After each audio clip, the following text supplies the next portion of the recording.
और अब बात पहाड़ों की कर लेते हैं और सबसे पहले काशीपुर की बड़ी खबर।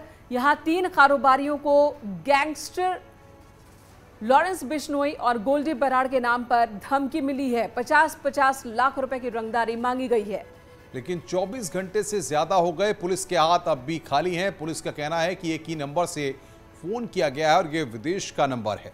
इसकी जांच की जा रही है। पुलिस ने जल्द ही खुलासे का दावा किया। साथ ही तीनों कारोबारियों की सुरक्षा बढ़ा दी गई है। कनाडा के नंबर से काशीपुर के 3 ज्वेलर्स को धमकी मिली थी, जिसके बाद दहशत में आए कारोबारियों ने पुलिस के आगे सुरक्षा की गुहार लगाई थी। अब हालांकि पुलिस का कहना है कि जल्द ही आरोपी पकड़ लिए जाएंगे। लेकिन 24 घंटे से ज्यादा का वक्त बीत चुका है। पुलिस के हाथ अब भी खाली है। काशीपुर में पिछले दिनों एक स्टोन क्रशर मालिक की दिन दहाड़े इसी तरह से हत्या हुई थी और फोन पर आरोपी गैंगस्टर ने उसका जिक्र भी किया था। ऐसे में काशीपुर के व्यापारी खासे दहशत में हैं। नंबर से एक कॉमन नंबर से 3 अलग अलग लोगों को कॉल आई है। वो कॉमन नंबर जो है फॉरेन कंट्री का आ रहा है, परंतु उसका कंट्री कुछ और है। ये बोला गया कुछ और कंट्री से बात कर रहे करके, कनाडा से है करके बोल रहे, पर नंबर कुछ और कंट्री का आ रहा है। वो भी वॉइस कॉल आ रहा है। तो वो तीनों कॉलों में कॉलर ने अलग अलग गैंगस्टर्स का नाम लिया है। तो ये काफ़ी संदेहास्पद मामला है।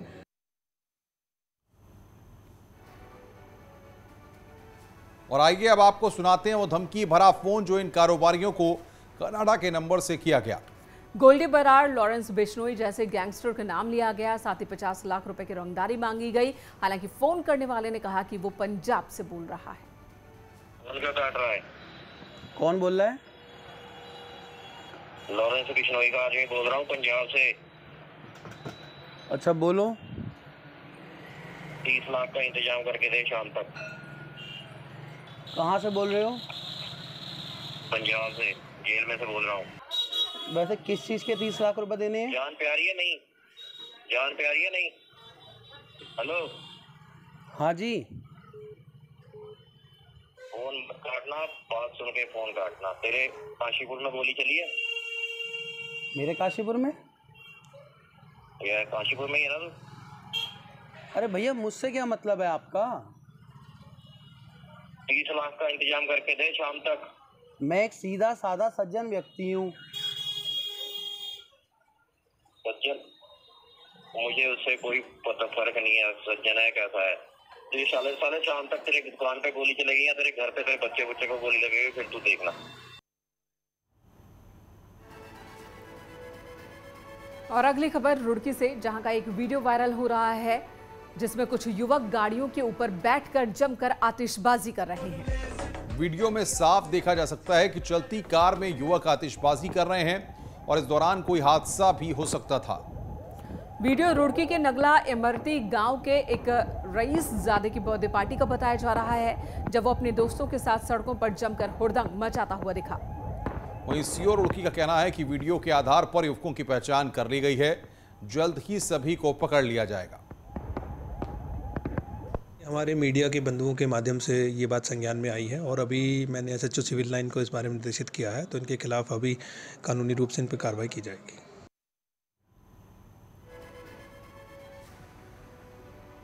देहरादून के सहसपुर में शादी के कुछ महीने बाद अपने ही मायके में फांसी लगाकर महिला ने आत्महत्या कर ली। दरअसल फरवरी महीने में ही सहसपुर थाना क्षेत्र इलाके के शंकरपुर के रहने वाली भारती की शादी देहरादून के सौरभ ठाकुर से हुई थी। शादी के कुछ समय बाद ही उसके ससुराल वाले और उसका पति उसे दहेज के लिए प्रताड़ित करने लगा।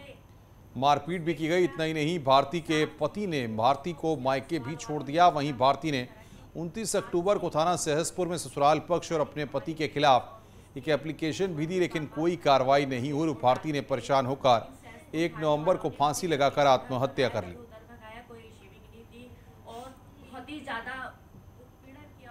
हमने अपनी बहन की शादी 18 फरवरी को सौरभ ठाकुर के साथ की थी, लेकिन उसके बाद से ही दहेज का दबाव बनना शुरू हो गया और उसके बाद मेरी बहन ने खुद 29 अक्टूबर 2022 को जाकर थाने में तहरीर दी थी, लेकिन उसके ऊपर कोई कार्रवाई नहीं की गई।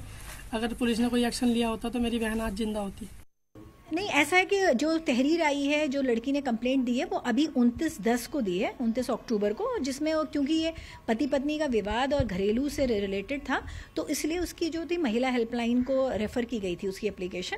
और दूसरी बात ये लड़की जो है वो अपने मायके में रह रही थी और ये इसने सुसाइड भी अपने मायके में किया है।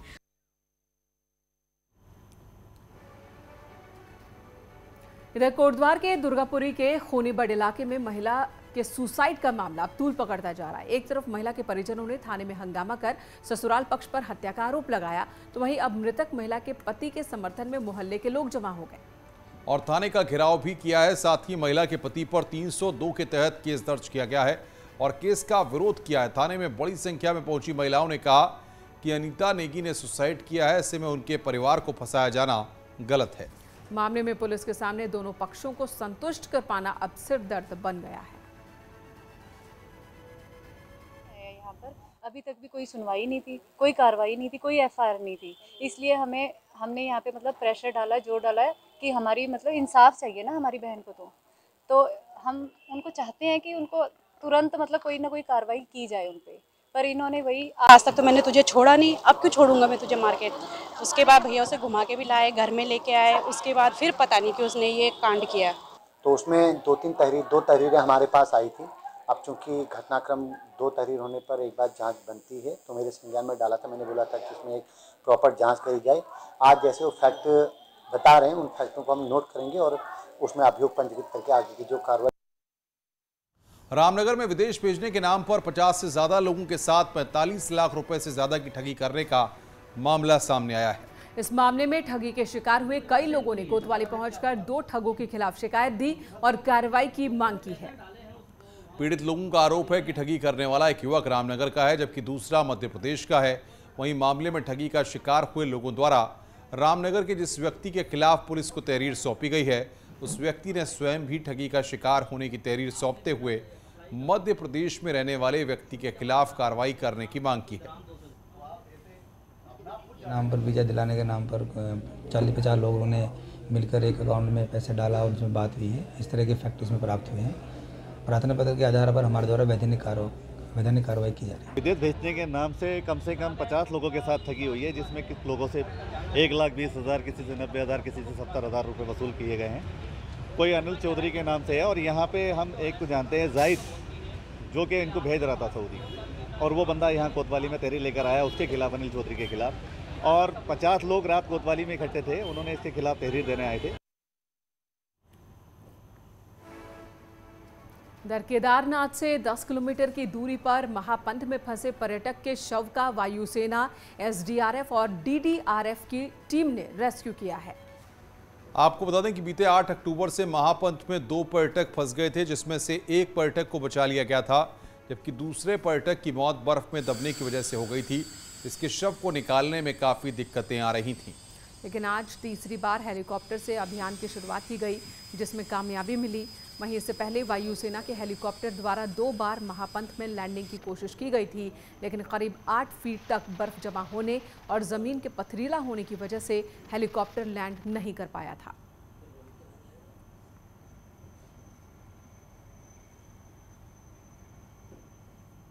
देहरादून से खबर है, गुजरात में हुए पुल हादसे के बाद उत्तराखंड में भी अलर्ट है। उत्तराखंड में अब सभी पुलों का सेफ्टी ऑडिट होगा। प्रमुख सचिव आर.के. सुधांशु ने आदेश जारी किया है। 3 हफ्ते के अंदर शासन को इसकी रिपोर्ट देनी है। पुलों पर हादसों को लेकर अधिशासी अभियंता पर एक्शन की चेतावनी भी दी गई है।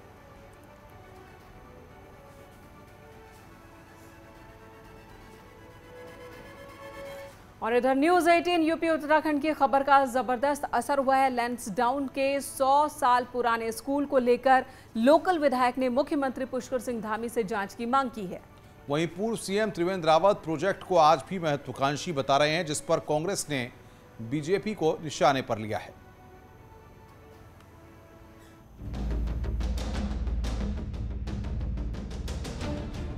लैंसडाउन के 100 साल पुराने स्कूल के नाम पर क्या करोड़ों रुपए की बंदरबाट हुई है, अब जांच में साफ होगा। लैंसडाउन के विधायक दिलीप रावत ने न्यूज 18 के मुद्दा उठाने के बाद मुख्यमंत्री पुष्कर सिंह धामी को लेटर लिखा है।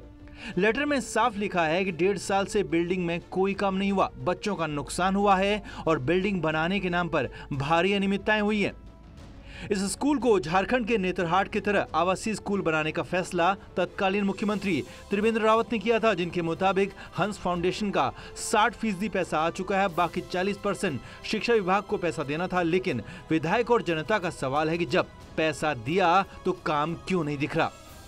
हाँ, आज मैंने माननीय मुख्यमंत्री से कहा कि इसकी जांच की जाए और किस आधार पर इसका तोड़फोड़ की गई, और अगर तोड़फोड़ की गई तो पूरा क्यों नहीं किया गया, इस सारी जांच के लिए हमने लिखा है। मुख्यमंत्री की तरफ से आप जी बिल्कुल, उन्होंने जांच के लिए लिख दिया। तो हंस फाउंडेशन का जो 60% पैसा है वो आ चुका है, पहले आ चुका है। सरकार की ओर से 40% उसमें जाना है, तो मैं वो भी सैंक्शन हो चुका था। मैं समझता हूँ कि हो सकता है कि अब तक वो जा चुका होगा। वो भी एक बहुत ही महत्वाकांक्षी और राज्य के लिए बड़ा प्रोजेक्ट है।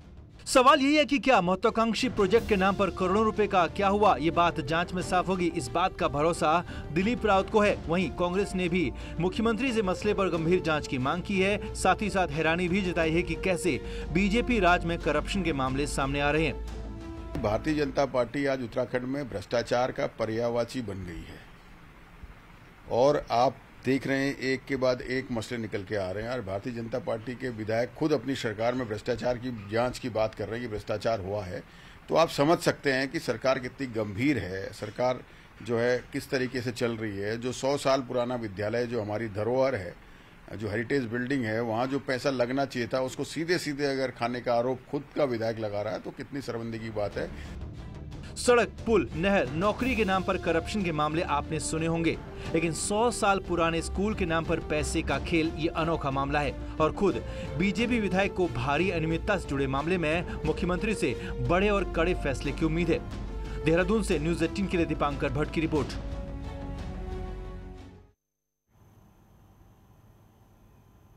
ग्रीष्मकालीन राजधानी गैरसैंण से एक बार फिर विधायक कन्नी काटने लगे हैं।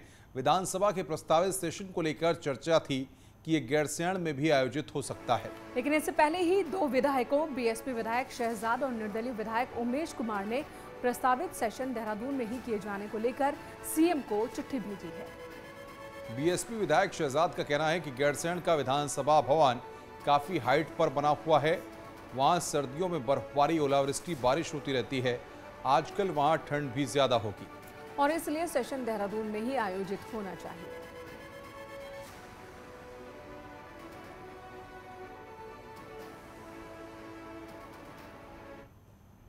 उत्तराखंड पावर कॉर्पोरेशन को अब अपनी गलतियों के लिए कंज्यूमर को ज्यादा हर्जाना देना होगा। साल 2007 से अब तक पुराने रेट में कोई बदलाव नहीं हुआ था, लेकिन अब 15 साल बाद इलेक्ट्रिसिटी रेगुलेटरी कमीशन ने हर्जाने की दरें बढ़ाई हैं। प्रेस कॉन्फ्रेंस कर कमीशन ने कहा है कि इसका सीधा फायदा कंज्यूमर को होगा, फिर चाहे बिजली का कनेक्शन मिलने में देरी हो, बेवजह बिजली कटौती हो, लोड कम ज्यादा होने पर उपकरण फूकने का मामला हो। सभी में अब पावर कॉर्पोरेशन को बढ़ा हुआ मुआवजा देना होगा। रेगुलेटरी अथॉरिटी की ओर से पावर कॉर्पोरेशन को ऑनलाइन सिस्टम तैयार करने के लिए 9 महीने का वक्त दिया गया है। अभी ये सर्विस ऑफलाइन है। इलेक्ट्रिसिटी रेगुलेटरी अथॉरिटी का कहना है कि हर्जाने की रकम में 2 गुने से 10 गुने तक की बढ़ोतरी की गई है। रखा है अगर जिस केस में, तो उसमें 15 दिन के अंदर उसको कनेक्शन नहीं दिया जाएगा तो 16वें दिन से उसको क्षतिपूर्ति कंपनसेशन का हकदार हो जाएगा। वो ऑटोमेटिकली उसके बिल में एडजस्ट होगी। जितने दिन का जितने पैसे जमा किए उसके हिसाब से उसका हमने स्टैंडर्ड दे रखा है। आगे बढ़ते हैं। प्रदेश में युवाओं को रोजगार के साथ ड्रोन स्पेशलिस्ट बनाने की योजना शुरू होने जा रही है, जिसके लिए हर जिले में एक स्कूल खोला जाएगा। और इस स्कूल को चलाने के लिए प्रदेश के ITDA ने तैयारियां पूरी कर ली हैं। मामला देखिए है क्या। ड्रोन का उपयोग फिल्म इंडस्ट्री और सिक्योरिटी आपदा रेस्क्यू के साथ घरों में होने वाले छोटे बड़े प्रोग्रामों में देखने को मिलता है। और अब ड्रोन को रोजगार के साथ जोड़ने के लिए information technology development agency ITDA प्रदेश के हर जिले में एक ड्रोन स्कूल खोलने जा रही है, जिसमें युवाओं के लिए स्कूलों में ड्रोन प्रशिक्षण की कक्षाएं दी जाएंगी। तो हम ड्रोन के स्कूल हम पूरे उत्तराखंड में एक सिविलियंस के लिए और एक पुलिस के लिए खोल रहे हैं और अभी उनकी ट्रेनिंग चल रही है, मास्टर ट्रेनर की ट्रेनिंग चल रही है। और हमारा ये प्लान है कि इस साल के अंत तक हम लोग हर 13 जनपद में एक ड्रोन का स्कूल खोल दें। सबसे पहले इसकी शुरुआत ऋषिकेश के IDPL स्कूल से होगी। इसके बाद लगातार अन्य जगहों में व्यवस्था के मुताबिक ड्रोन ट्रेनिंग की व्यवस्था की जाएगी। फिलहाल वर्तमान में ड्रोन स्पेशलिस्ट मास्टर की ट्रेनिंग चल रही है, जिनके द्वारा आगे का कार्य संचालित किया जाएगा। और उनको हम मोटिवेट करेंगे कि वो ड्रोन और से और उड़ाएं, तमाम जगह इस्तेमाल करें। हमारा प्लान है कि उत्तराखंड के हर ग्राम पंचायत तक एक ड्रोन पहुंच जाना चाहिए। 18 साल से ऊपर पॉलिटिकल और ITI के साथ दूसरे छात्रों को ड्रोन उड़ाने का प्रशिक्षण दिया जाएगा, ताकि आपदाग्रस्त क्षेत्रों में राहत बचाव के अलावा ड्रोन से जुड़े रोजगार के अवसर भी इस क्षेत्र में बढ़ाए जा सके। न्यूज़ 18 के लिए देहरादून से सत्येंद्र बर्तवाल की रिपोर्ट।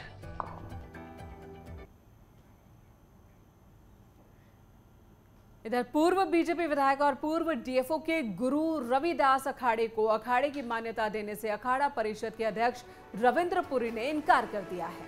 उन्होंने कहा है कि साधु संतों के लिए सिर्फ 13 अखाड़े हैं, इनके अलावा कोई भी 14वां अखाड़ा नहीं बनाया जा सकता। हालांकि उन्होंने पूर्व विधायक सुरेश राठौर की पहल की सराहना की और कहा कि कुंभ मेलों में गुरु रविदास अखाड़ा किसी भी अखाड़े के साथ स्नान कर सकता है।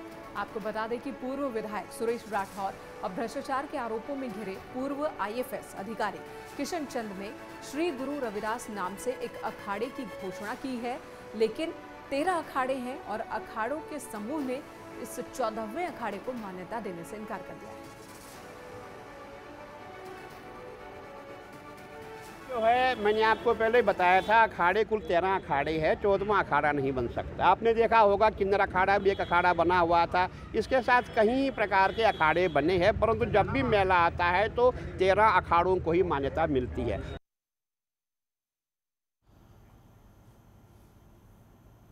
आगे बढ़ते हैं। चमोली में धौलीगंगा नदी में सड़क कटिंग का मलबा डाला जा रहा है। NS द्वारा नीति घाटी में सड़क चौड़ीकरण का काम किया जा रहा है और इसका मलबा डंपिंग जोन में डालने के बजाय पवित्र धौलीगंगा में डाला जा रहा है। मलारी से आगे नदी में मलबा फेंका जा रहा है, जिसकी वजह से धौलीगंगा पूरी तरह से दूषित हो रही है।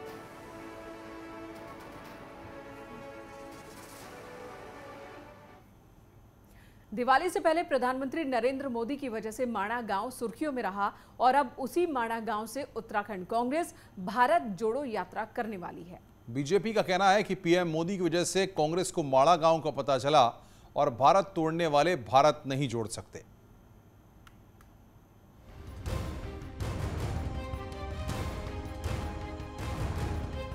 दिवाली से ठीक पहले प्रधानमंत्री नरेंद्र मोदी चमोली के बॉर्डर गांव माणा पहुंचे। भगवान बद्री विशाल के दर्शन के बाद PM नरेंद्र मोदी ने माणा गांव में वक्त बिताया। अब फिर एक बार माणा गांव चर्चा में आने वाला है। 7 नवंबर सोमवार के दिन उत्तराखंड कांग्रेस के नेता माणा गांव पहुंचेंगे। बद्रीनाथ धाम के दर्शन के बाद कांग्रेस नेता माणा गांव से ही भारत जोड़ो यात्रा की शुरुआत करेंगे। पूरे राज्य में यात्रा अलग अलग फेज में होगी, पर समापन हर की पैड़ी हरिद्वार में होगा। कांग्रेस प्रदेश अध्यक्ष करण महारा को भरोसा है कि पूरे प्रदेश में भारत जोड़ो यात्रा को भरपूर समर्थन मिलेगा। भारत जोड़ो यात्रा का जो आगाज हमारे यहाँ बद्रीनाथ से माणा से शुरू कर रहे हैं, चाइना बॉर्डर से, उसके साथ साथ हम कहाँ कहाँ इस तरीके की एक्टिविटीज करेंगे और हमारे डिप्टी CLP भी एक यात्रा या बेरोजगार संघ के साथ युवाओं के न्याय के लिए एक निकालेंगे, उनकी रूपरेखा भी इसमें बनेगी। अन्य जो हमारे वरिष्ठगण हैं वो उसमें हरीश रावत जी भी कुछ यात्राएं अपनी करना चाहते हैं। कांग्रेस माणा और बद्रीनाथ पहुंच रही है, पर बीजेपी का कहना है कि प्रधानमंत्री मोदी की वजह से कांग्रेस को माणा गांव का पता चला और अब भारत तोड़ने की बात करने वाले भारत को जोड़ नहीं सकते। अच्छा लगा मुझे कांग्रेस के लोगों को माणा ध्यान आया। जिन लोगों ने भारत को तोड़ा हो उनको भारत जोड़ने का जो नारा लेकर चल रहे हैं, मुझे नहीं लगता कि जनता उस पर बहुत ज्यादा विश्वास करने की स्थिति में है। राहुल गांधी की भारत जोड़ो यात्रा उत्तराखंड में नहीं आएगी, इसीलिए देवभूमि में प्रदेश कांग्रेस ही यात्रा निकालेगी। पर यात्रा आसान नहीं है, क्योंकि गढ़वाल संसदीय क्षेत्र के 14 विधानसभा क्षेत्रों में सिर्फ कांग्रेस का एक विधायक है और उसी बद्रीनाथ सीट के माणा गांव से कांग्रेस पद यात्रा शुरू करने जा रही है। देहरादून से न्यूज़ 18 के लिए दीपांकर भट्ट की रिपोर्ट। चमोली में भारत चीन सीमा पर बर्फ पड़ रही है, वहीं बर्फबारी के बाद सीमावर्ती इलाकों में कड़ाके की ठंड पड़ रही है। इन दिनों सीमा पर BRO के जवान सड़क चौड़ीकरण के काम में जुटे हैं। -10 से लेकर -15 डिग्री में भी BRO के जवान सड़क बना रहे हैं।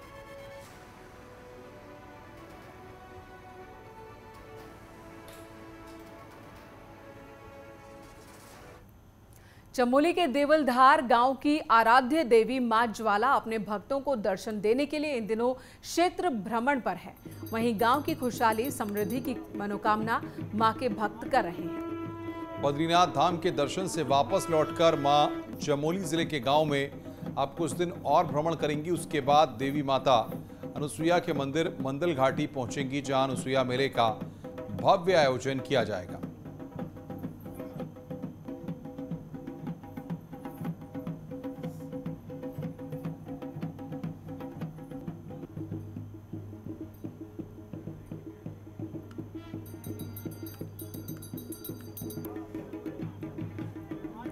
गंगोत्री धाम के कपाट बंद होने के बाद गंगोत्री धाम से गंगा जल लेकर चली कलश यात्रा हरिद्वार पहुंची। निरंजनी अखाड़े में पूजा अर्चना के बाद ये यात्रा नेपाल के लिए रवाना हो गई। अखाड़ा परिषद के अध्यक्ष महंत रविंद्रपुरी समेत कई साधु संतों ने कलश यात्रा का स्वागत किया। बीच में कई पड़ाव पर रुकने के बाद गंगोत्री धाम के रावल शिव प्रकाश महाराज नेपाल स्थित पशुपतिनाथ मंदिर जाएंगे और साल भर इसी गंगा जल से भगवान शिव का रोजाना अभिषेक होगा। बताया जा रहा है कि ये परंपरा आदिकाल से चली आ रही है।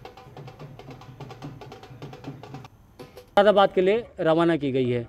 मैं इस उपलक्ष्य में समस्त विश्व की सुख और शांति की कामना करता हूं और सभी संतों का, भगवान पशुपतिनाथ का सभी पे अपना आशीर्वाद बनाए रखें। ये परंपरा लुप्त हो गई थी और अभी ये परंपरा महाराज श्री ने दोबारा शुरू की है। कहीं साल हो गए, अब जो वहाँ से गंगा जल आता है, यहाँ पे आता है और यहाँ से फिर ये जो अपना मुरादाबाद के लिए निकलता है।